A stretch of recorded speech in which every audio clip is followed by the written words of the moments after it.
As Bitcoin and cryptocurrency markets heat up, you are now in the Shark Tank. That's right, you have some of the biggest and most powerful financial institutions, and they do not want you to be making money off Bitcoin because they want it for themselves. Right now, you are being manipulated, and this will go on throughout the duration of the bull run. Today, we're going to be talking about how you need to prepare yourself for some serious psychological warfare, because what we're going to be talking about today is how the institutions are there to happily buy your Bitcoin if you get shaken out of your coins. And there is going to be no shortage of news events, downturns in the markets, different things that make you question this bull run. And so you need to prepare yourself for full-blown market manipulation, where the biggest, most powerful financial institutions in the world are coming for your coins. My name's Elio Trades, and each and every day on this channel, I show you how to make the maximum amount of money in cryptocurrency. If you love explosive gains in your portfolio, then all you have to do is subscribe and turn that bell notification on, and you'll be the first person in the world to know the coins that I'm excited about and how I'm viewing the market.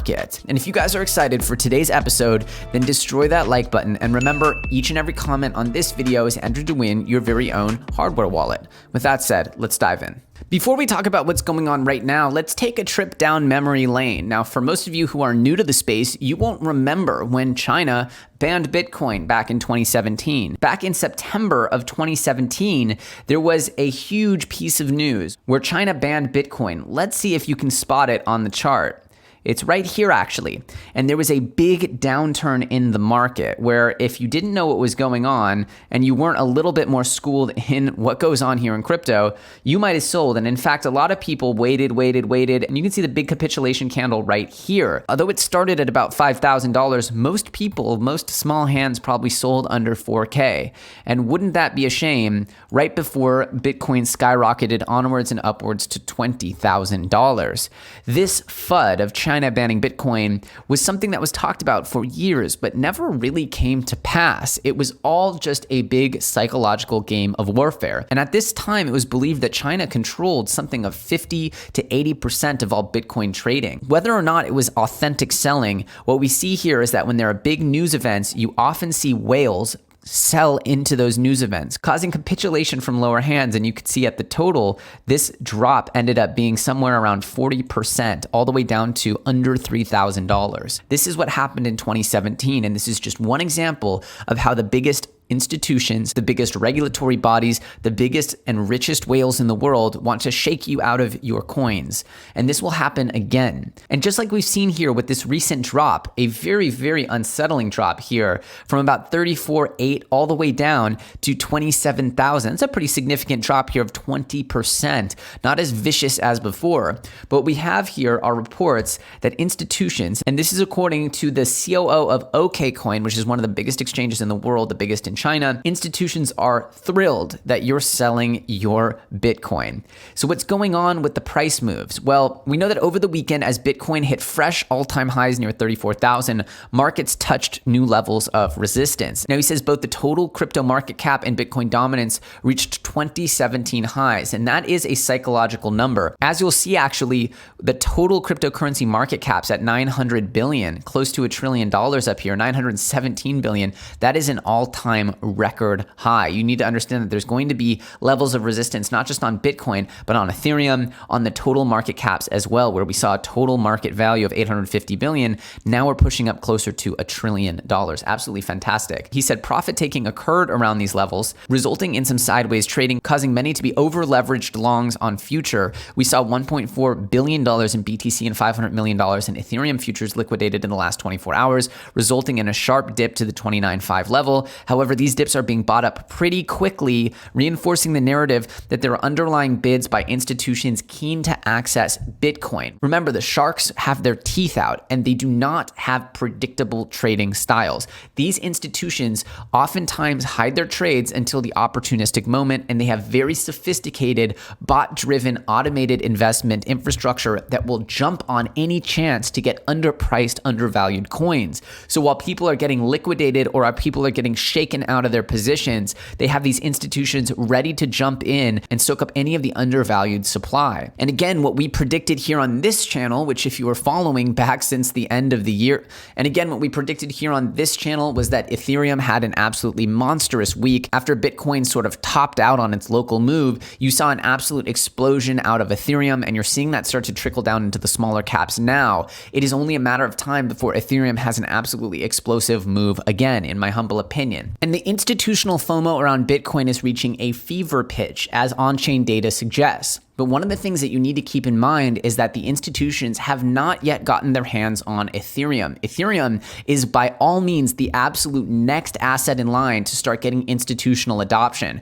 They will not first go into these exotic altcoins. They will go into Ethereum next. And that is the thing that is going to be the story of 2021, which is institutions investing in Bitcoin and Ethereum. And we've just literally gotten some of the most bullish news, quite possibly ever in existence for Ethereum. This came yesterday as the Office of the Comptroller of the Currency has just declared it legal for banks to plug in and transact upon stablecoins as a settlement layer. This means that they can use US dollar coins to instantly settle transactions, which is a technology that they simply have not had. The SWIFT system is so outdated, terrible, and clunky. The international wire settlement industry is so outdated, clunky, and terrible. And what we're seeing is that there's going to be adoption legally, fully compliant for the biggest financial institutions for stablecoins. And those stablecoins exist almost exclusively on Ethereum, because if you have tens of billions of dollars in stablecoins, then you need a network with enough security to protect that value.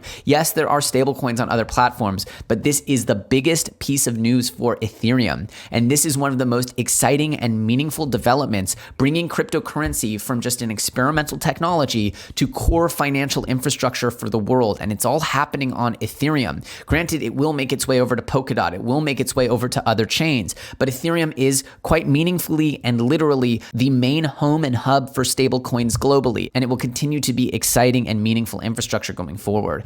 This cannot be overstated how bullish this is. And to me, it would be foolish to think that the biggest financial institutions don't continually invest in Bitcoin, but now Ethereum. So this story of institutional adoption and institutions jumping all over the coins that you are too scared to hold will continue. So as institutional FOMO reaches a fever pitch, it's important to realize that you're swimming in the tank with some of the biggest sharks in the world, and they do not want you to get ahead. In fact, quite the opposite. They want you to panic sell, and they want you to give up the incredible rewards for holding some of these transformative protocols. They want you to sacrifice that right and give it to them. But if you understand what's happening, if you understand the history of the manipulation that happens in cryptocurrency, the psychological warfare that takes place during bull markets, such as the great China FUD of 2017, such as what's happening here right now in the United States about the actual regulations and KYC processes for self-hosted wallets that we've seen coming out of the Treasury Department, which there's now been pushback across some of the biggest and most regulated financial institutions, including Fidelity, pushing back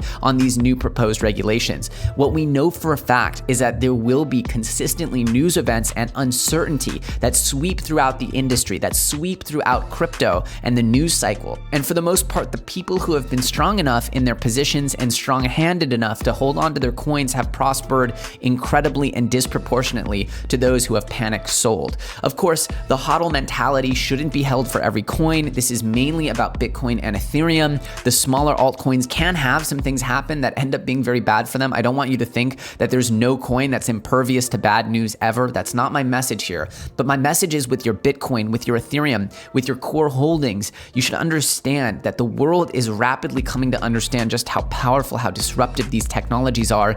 And governments know that if they try to put on too significant of regulation, they'll actually just be driving that innovation to other countries offshore, whereas they could become the home of that innovation, the home of those financial revolutions that we're experiencing. And that would mean incredible new sources of revenue and prosperity for the nations that embrace this new technology. So I'm a firm optimist optimist and believer that nations will embrace and adjust to become hospitable homes for this new technology so that they can keep the innovation onshore, that they can keep the innovation at home.